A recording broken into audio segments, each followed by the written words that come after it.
Well, howdy. How's everyone doing this morning? Man, it's so good to see you. Let's just begin as we often do. I'll say, bless the Lord. If you'll say, oh, my soul, bless the Lord. Bless his holy name. Man, I got to tell you, it sounds really good getting to say that all together this morning. So, some of us were upset because of the snow. Like, we got the cold weather. But getting to be stuck together in one service this morning, man, this is just great. It's so good to be with you today. I'm Josh, one of the ministers. If this is who am I kidding? This is all in-house crew this morning.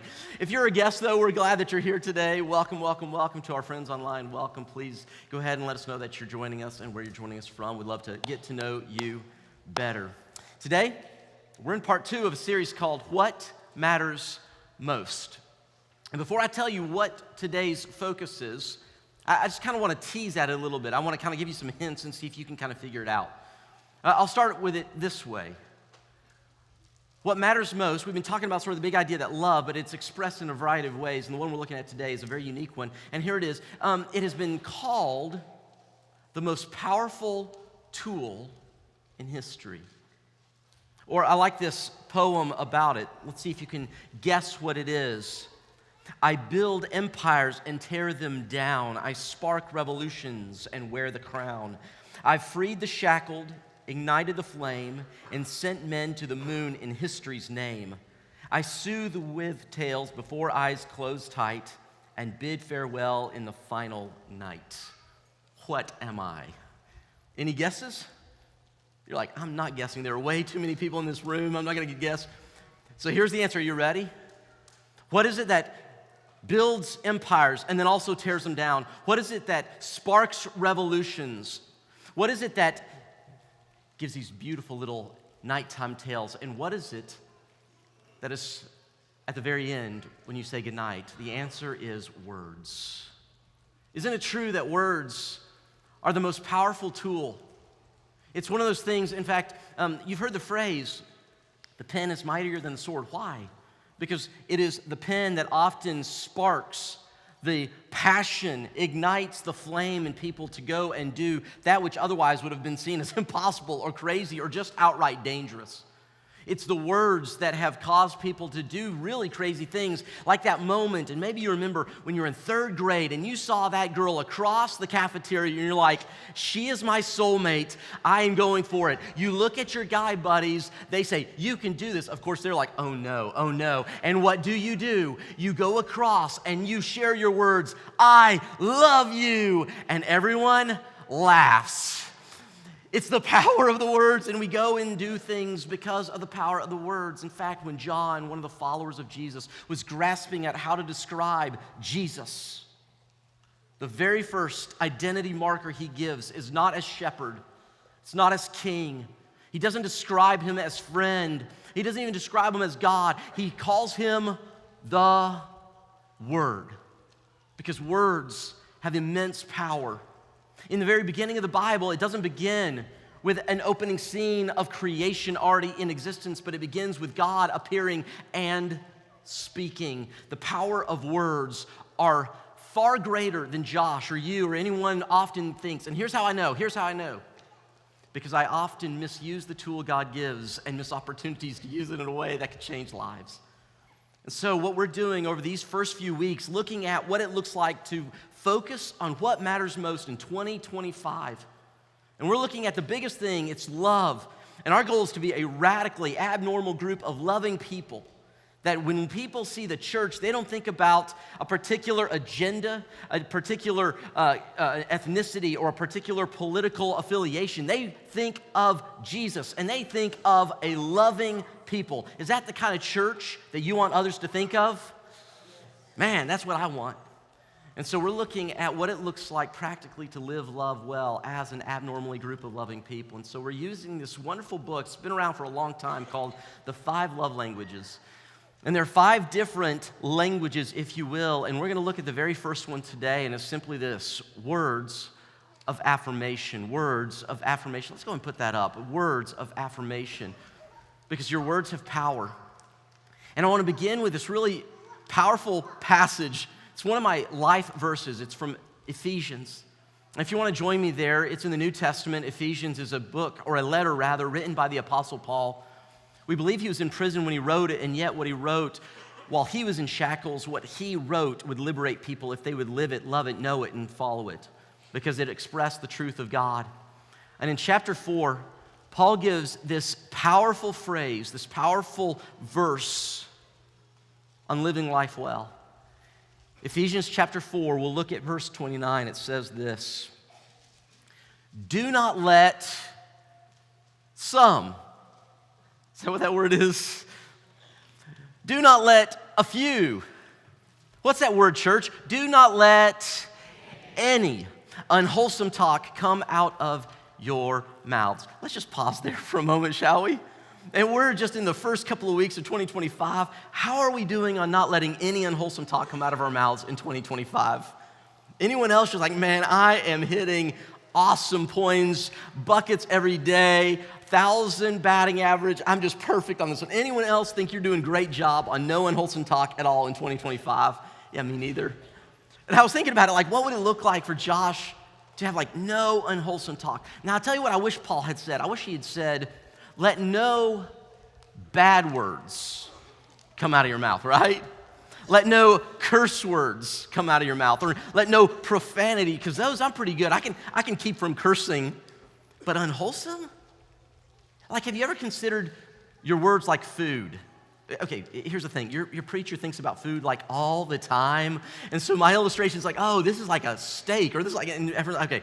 But think about it this way. There are words that are bad words. Yes, profanity, cursing, bad. That's like drinking poison. You can consume it, but it'll kill you. But then there's this huge bucket of words that are not bad. They're not poison, but it's a range from unwholesome to healthy. And how many of us would say that the diet of my words bring health to people or make us slow and sluggish because they're not healthy words? They're hurtful words. They're thoughtless words. They're callous words. They're sarcastic words. How many of us would say, man, I'm just doing great? Here's a thought, and I was thinking about it earlier this week. Do you want to guess, and before I put it up here, how many words does the average person speak every day? Do you have a guess? Like, some of you may say, well, I think it's like 2,000. Some may say, no, it's 50,000. Others are like, no, it's 10. And I know for some of the guys in here, it's like, man, it's 2 grunts and a head nod. That's my word count for the day. But here's the actual number. Scientists have looked this up, and we're told that there's about 16,000 words that each of us speak every day. So of those, what percentage would you say would be unwholesome words? Like if we put it up as a pie chart, go ahead and throw this up there. Like what percentage would you say? And then the next question is, how many words would Josh have to eliminate from his daily count to get to 100% wholesome words? The Apostle Paul says, do not let any unwholesome words come out of your mouth, but he continues with this, but only what is helpful for building others up according to their needs, that it may benefit those who listen. See, this is partially why what we're talking about is not that love is not just primarily a feeling, although there are feelings, but love is what we do, and that comes from who we are, which is why when we talk about living a loving kind of life, we're not talking about just try to be nice. We're talking about the inner spiritual transformation that can only come from a power outside of us, renewing us from inside of us. And he says, don't let any unwholesome talk come out, but instead consider the words you use, that they are like handcrafted for the benefit of others. That when you open your mouth, you are thinking, what does the person listening need to hear from me? Genuine love seeks to be helpful according to the other's needs. Now pay attention. Not according to my natural preference. Isn't it true sometimes we'll do things because it's just natural to us without considering what is helpful to another? Now, here's what I'm going to invite you to do. Think about a few key people in your life. Maybe it's a friend or a spouse. Maybe it's your parents or your kids. Maybe it's someone at work, or maybe it's just someone sitting right here in this room this morning. And I want to invite you to become a student of them and ask, which of the 5 love languages is the best way to communicate love to this person? Which of the 5? Because every one of us responds and receives love differently. In fact, different people give and receive love differently. Just show of hands, how many of you who are in a relationship know that you give and receive love different than the person that you are in a relationship with? Anyone else know what I'm talking about here? So there's a guy named John. he was talking about this, and he said, he has 3 children. And he said early on as a father, he just kind of assumed that he could give words to one kid and the same words to another kid and get the same response. Anyone else in here that ignorant like I was as well early on? Like, all kids are the same, right? No. So he would go into one child's room at night, little bitty kid, and he'd kneel down next to the bed, and he would say all the words, right? He'd say, I love you. I love your eyes. I love your voice. I love your smile. I love everything about you. I love being your dad. I couldn't imagine doing anything else with my life than being your dad. And this little child would just look up at her dad, and eyes get big, start to tear up, and she'd go, Daddy, I love you. Oh, every parent wants that. He's floating pretty well. He goes into the next room, same words. I love you. Everything about you, your hair, your eyes, your smile, your laugh, your voice. I couldn't imagine doing anything except for being your dad. And he waits for the response, and nothing. Like the child just stares back at him, stone cold, no expression whatsoever. And then the child opens her mouth, and then he's like, here it comes. And she says, Daddy, you have something really big hanging upside down way in your nose. He's like, really? That's what I get for raising you and loving you and taking care of you. But what's my point? Different people give and receive love differently. I know you know this, but I need to say it to someone here. Because this one child did not feel loved by the words spoken, but by being played with and tickled and wrestled with until they were crying and laughing just so crazily. That filled this little girl's love tank up. And I need to say this because some of us are in danger because we will give love a particular way, and when it is not reciprocated, we are liable to feel hurt or offended because, hey, I wanted to feel connected, so I gave you this gift, and you didn't give it back. But here's something so important as we're talking about this over the next few weeks. It's simply this. Everybody is different. That is not right. That is not wrong. It's just different. So if you have someone in your life who responds or receives love differently, that's not good or bad. It's just different. It's not right. It's not wrong. It's just different. It's not right. It's not wrong. It's just what? It's just different. And so I was thinking about it, some of the people in my life, how each can feel loved in very different ways. Hands down, my best friend in the entire world is my wife, Lindsay. She is, I'm sorry, guys, I got the best wife in the world. She's just the best. I've never met a better mom, a better wife, a better friend. She's just there in my corner, and she's just such a good woman. But we're different on some very deep ways. And I'm not talking X and Y chromosome here. I'm talking just the way we give and receive love. I am the emotional one in the relationship, and she's the one with the pants who pats me on the back and says, man up, dude. I mean, that's the relationship we have.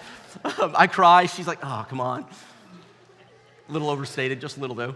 For me, giving words is real easy because that's my natural language. I love to talk. I love to share words. That's not hers. In fact, first time I gave her like a real sincere compliment. And I've shared this before, but we hadn't been dating very long, only a couple months. And I remember I hadn't even thought through this, like what I was going to say, what I was going to wear. I had flowers. I gave her flowers, whole 9 yards, because I thought, man, these words, this is the gift of a lifetime. The words I'm about to share with her, this will make her putty in my fingers, right? And I was like, yes, it's going to be great. So I give her flowers. I then tell her these words. Now, okay, it's cringe. I know it is now, okay? I said to her, Lindsay, you are the closest person I know to an angel. Okay, I know it's bad. I get it, okay? All right. But I'm expecting like a little bit of reciprocity here. Like she'd be like, oh, be still my heart or something. Nothing. Instead, when she responded, and this isn't her, this isn't something bad on her, it's just I dropped a really bad one and this thing just bombed. The words she responded to me were these words, and I have never forgotten them. She looked me in the eyes and said, is that a recycled line?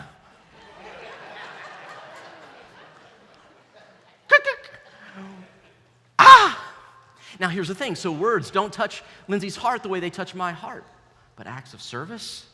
If I see that dirty pot in the sink and I'm like, and I clean it for her, she's like, oh baby, If I see dirty clothes and I put them in the hamper, she's like, you got it in, attaboy, get a cookie. If I see the clean clothes in the basket and I fold them for her, her love tank is just through the roof. What am I trying to tell you? We are all different in how we give and receive love. It's not right, it's not wrong, it's just different. And so God gives us our words because for some of you, that is what you desperately need to feel loved, is to hear someone say specifically and very tangibly, this is what it looks like. And here's the way to consider it. Have you ever been to another country before that doesn't speak English? When I was 10, I went on my first mission trip, went to Mexico, and I'm interacting with some of the people, and I remember that moment, maybe you know the moment, where you're talking to someone who doesn't speak your language, and you certainly don't speak theirs, and so you think, because whenever you say something, they don't know what you're saying, you think the solution is to do what? Talk louder and slower. Bro, the problem is not your speed or volume. It's that you two do not know the same language. You're speaking different languages. Listen, if there is a relational barrier between you and someone else, the solution is not more of the same. It may mean that you need to learn their language. How many marriages could be healed if we would just take time to do maybe not a little Duolingo, but a little Lovolingo? And we spend time learning the language of the other one. And so I just want to make this real simple for us this morning as we begin to practice words of affirmation this week. And we're going to practice all the different love languages over the course of these weeks. And again, just let me remind you, this is not just to do more things. This is rather to become the kind of people who just share love wherever we go to whomever we're with. But here's what I want us to do. We're going to look at a verse together, one more verse. And you may want to jot this one down and look at it. You may even want to put it someplace where you can see it throughout the week. But it comes from Proverbs chapter 25. And I'm going to invite you to say these words out loud with me, okay? We're going to read them out loud. You ready? Here we go. A word spoken at the right time is like golden apples in silver settings. Now, these are pictures from the ancient world that maybe don't touch us. Here's the bottom line. It's like an invaluable treasure when you handcraft a word and lay it into the life of someone around you. It is a gift that says you are valuable because I'm giving you something incredibly valuable. The right word at the right time and the right tone to the right person is gold. Remember getting a word like that from somebody? And it just changed your whole day, didn't it? So here's the way we're going to practice it. I'm going to put this up on the screen so you can see it. Here's what I'm going to invite you to do. Pick one person this week. You don't have to pick 5. Pick one person. And give that one person one genuine compliment to one person each day for a week. That's it. For some of us, this is going to be like so easy. You're like, oh, I got this. Wait till we get to one of the other love languages that may not be your specialty. For others of you, you're like, man, I got 2 grunts a day. I'm not sure how I'm going to squeeze in a compliment as well. So this may stretch you a bit, but just one compliment to one person every day this week. And as you do this, you'll begin to not only experience love, but you'll begin to show love as well. Now, I need to say this because this is so important. One criticism that you may hear about the 5 love languages, and I've heard it, I've seen it, is that some people see these as very transactional. I'll do this for you if you do that for me. That is not what we're talking about here. That is not what we're talking about. These are simply some ways for you and I to begin practicing the various ways people need to receive love so we can be the kind of people that God is calling us to be. That's all this is. It's just to expand our vocabulary. And so pick someone in your life. Maybe it's a friend. Maybe it's a small group member. It could be a child. It doesn't even have to be your own kid. It could be your spouse. By the way, it does need to be your spouse if you're giving a compliment every day, okay? It doesn't have to be your kid. It doesn't need to be your spouse. We clear? Yeah? Okay, we'll keep going here. So what you want to do, pick someone and then just share this. But here's the key thing. It needs to be sincere. It does not need to be Chick-fil-A. You know what I'm talking about? I was at Chick-fil-A. This has been maybe 2 months ago. I was standing in line. I was waiting for my chicken sandwich or to order it. And at the front of the line was this one person who was just giving it to the person working behind the counter. And it was ugly. I mean, it was mean. But the young man behind the counter was like, he was on point.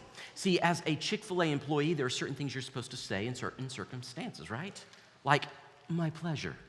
And he was pulling out all the right phrases at all the right time. My pleasure. That's right, my pleasure. And he's just doing it. And I'm just like, wow. I finally get up to the end of the line, and I told the young man, I'm so impressed. How did you maintain your composure and say all the right things? And he looked at me and said, it's because I was saying very different words in my mind as I said that to him. Okay, those are not sincere words. Now, that may be required for your employment, but for love to be true, it must be real. So make sure as you think about it, what is something about this person? So for instance, when you think of key people in your life, ask what is a quality, action, or something they have done that you genuinely admire or appreciate? And then tell them. And you can start even right now. Let me just give you a bunch of examples, okay? And some of you may want to take a picture. If this isn't your thing, you may want to jot this down. See, over the Christmas break, I started writing some down, thinking about the people in my life, my family. I was like, man, I don't tell them enough why they matter to me. And it's an amazing thing if you just pause, get into a quiet space for long enough, things will begin to come to mind. And so these are just a few of them. It could be something simple like, that color looks terrific on you. Or I love the way you encourage your children. That's such good parenting. Or how about, you thought to text the person and I wouldn't have thought to do that. I love the way you connect with people. And then I thought about some specific people in my family. My youngest sister, Mary. I've told you about her before. She has 3 little kids. 2 of them they adopted a year ago at the end of this month. So 3 kids. They're all 4 years old or younger. She hasn't slept in like 2 years. And so what does she need to hear? Man, your patience amazes me. I don't know how you do it, but you keep a consistent tone with all your littles. I'm so proud of the mom that you've become. I think about my brother-in-law, Kevin, who's just a fun, funny guy. And I would say to him, man, I love the way that you make every interaction fun. Thanks for making our family better. And then I think about my mom. And she's been through so much this year, big health scares, being hospitalized. But man, you chose to invite us for Christmas. You made the beds. You did all the dishes, the things that make it so very, very special. And I would just say to her, your thoughtfulness makes Christmas magical. And then I have some friends who are in law enforcement who, especially this time of year, they get called out at all nights and all times, even over the holiday. And sometimes it's a real thankless job. And so just saying something like, man, thank you for what you do. See, it doesn't have to be complex, but it has to be sincere. Lindsay and I were talking with a young lady, and she told me that she'd been rewatching some of the sermons that I preached. And she said, you talk a lot about your marriage and your family and some of y'all's problems and flaws. And she said, when I heard this, I thought, man, my family would never let us talk publicly about what's going on with us. And she asked this, she says, is your family okay with that? And I said, yeah, of course they are. And right then, Lindsay, she was right there, and she said, Josh, what did you say about our family? And I said, well, if you ever really listen when I preach, you know what I said, but that color looks terrific on you. Doesn't have to be complex. That did not happen, by the way. I want to be clear before I get a letter later this week, okay? Oh. But it doesn't have to be complex. It just has to be sincere, right? What is it about the person that you love or you admire that you wish they knew?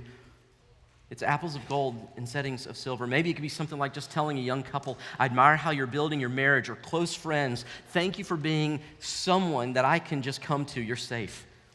And then we have people on staff here at the church who just have wicked, funny senses of humor. And for them, I just want to tell them, man, you make me laugh, and I just love you. I love the way you just brighten my day. Apples of gold in settings of silver. See, you can do this. This isn't hard. It's not complex. It just takes a little bit of thought. So this week, pick one person, give one genuine compliment each day for this week. Now, there's another side to this. I got to hit this real fast, but this is so important. If we miss this, we miss so much. See, these words we might call words of kindness, where you are finding something to cherish and call out in someone else's life. But there's the other side, what we might call words of humility or humble words. Remember, Paul wrote, do not let anything, any unwholesome talk, come out of your mouths. But isn't it true sometimes unwholesome words come out of our mouths? Have you ever said something you just wish you had like the magic delete button? Or maybe some of you fishermen, don't you just wish you had like a rod and reel for your words? You could just pull it back in real fast. And there are moments that I hurt people and I say things and they're unwholesome words and they're just not thoughtful. Those moments require humble words where you come up and say, you know, I think I hurt you when I said that and I'm just so sorry. Humble words. So here's the second practice for this week. I'm going to invite you to approach someone you may have hurt and just give humble words to them. Hey, I'm sorry. I think I hurt you there. Hey, that was a careless comment. I'm so sorry. Hey, I wasn't where I said I would be and I own it. Listen, you are more valuable than the way that my presence was demonstrating, and I'm sorry. Just approach them. Humble words. 1 Corinthians 13:4 says, love is patient. Love is kind. It does not envy, doesn't boast, and it is not proud. Love does not boast, but I boast. Have you ever boasted? Why do we do that? I'll tell you the reason I do it. Sometimes when I'm in a setting and someone is talking about their accomplishments, I wrongly believe, and it's a lie from the pit of hell, but I wrongly believe that their accomplishment somehow diminishes me. And maybe you've been there too, where you hear someone, they're just going, man, I did this, and you feel like you've got to one-up them, or you got to talk about how great you are because you feel diminished because of their accomplishment. But see, that's not what love does it? Love does not boast. Why? Because love has better things to do. Love knows that it is when you are loved, you are not looking for affirmation from other people. You do not feel diminished because you have this unending source when it's the true kind of love. It comes from something much bigger. I have already received my truest value from God, and you have too if you know Jesus Christ. Love does not boast because it doesn't need to boast. And so this gets so deeply into how we become more spiritually mature and spiritually transformed. Our goal as a church is not just to do loving things. Our goal as a church is to become radically abnormal, loving people. Because if you just try to do loving things, you're going to wear yourself out. But the idea is that we're aiming at becoming the kind of person through whom loving actions just flow like a stream. Jesus often talked about this, right? He'd say things like, change the root of the tree. Don't just clean the outside of the cup, but clean the inside as well. Don't aim at just doing right things, become right kind of people. Aim at becoming somebody who's rooted in the love of God that changes absolutely everything else. And it's just the same thing to do when you know Jesus Christ, isn't it? So here's my question. Where are you going to get this kind of love? Now, I know, we're in church, right? So you're always going to say, well, from God. Do we really believe that's where this love comes from? The love that we don't need extra attaboys, attagirls from someone else? I may say with my mouth, I believe that it comes from God, and yet I demonstrate with my life that I don't always feel that way. How about you? You ever kind of go, man, yeah, I know it, but I don't feel it. I know it comes from God, but I'm just not sure about it. This past week, I looked back through the Gospel of Mark, just the story of Jesus' life, and I was looking at what he said and how he interacted with people, and Jesus was brilliant. He loved people so genuinely and so thoroughly. And one of the things that was so stark was he did say loving things, and yet the thing that stood out to me was not that Jesus said loving things, but rather he was not the first to say something loving in the gospel. The first words of love were not from Jesus, they were to Jesus. In Mark chapter 1, Jesus goes down to the Jordan River and he is baptized. And as he comes out of the water, a voice from heaven says, "This is my son. I am very pleased with you." The first words of love are not from Jesus, but they're from his Father to Jesus. And so in the very next chapter, when he goes into the wilderness and he's tempted to believe that he is only valuable based on what he does, he remembers the voice of God. "This is my son, I love you." When Jesus was pressed under the weight of ministry, we're told while everyone else was still asleep, he got out by himself and he prayed simply to be there in the presence of love, hearing the voice of his Father, the essence of love. "This is my son whom I love and whom I'm well pleased." In fact, there's another time Jesus takes some friends up to a mountain. It was Evan Aldridge earlier this week. We were talking about this. He pointed this out to me. I thought it was great. He said, "Josh, don't you remember? That's not the only time that God says, 'I love you.' God says, 'I love you' to Jesus when he went up on the Mount of Transfiguration." It's almost like even Jesus needs to be reminded that he is loved. If Jesus, God himself, needs to hear it more than once, why wouldn't we think we need to hear it more than once? And those around us need to hear it more than once. I'm going to say something. This may be the most important thing I say all morning, but I want to say this to you really, really, really clearly, and hopefully this just drills down deeply inside of you. And here it is. Are you ready? The most important words this week will not be the ones I say or you say. They'll be the ones that you and I hear. The most important words this week aren't the ones I say or you say. They're the words that we hear. When God says to you, you're my son, you're my daughter, I'm crazy in love with you. Yeah, I know what others have said, but I love you.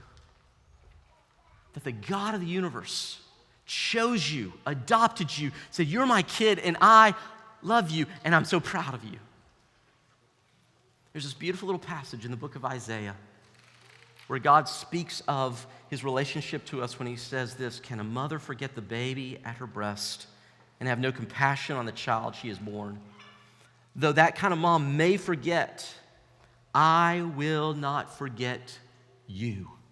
And then notice this next statement. It's so powerful. See, he says, I have engraved you on the palms of my hands. Question, how does God engrave you on the palm of his hand? Through nails on a cross. The most important words will not be mine or yours. It will be the words we hear when we receive Christ as Savior, when we remember that he is our Father in heaven, that Jesus is our big brother, and we can look to the cross and say, my name is there. And because of what he did there, I am his forever.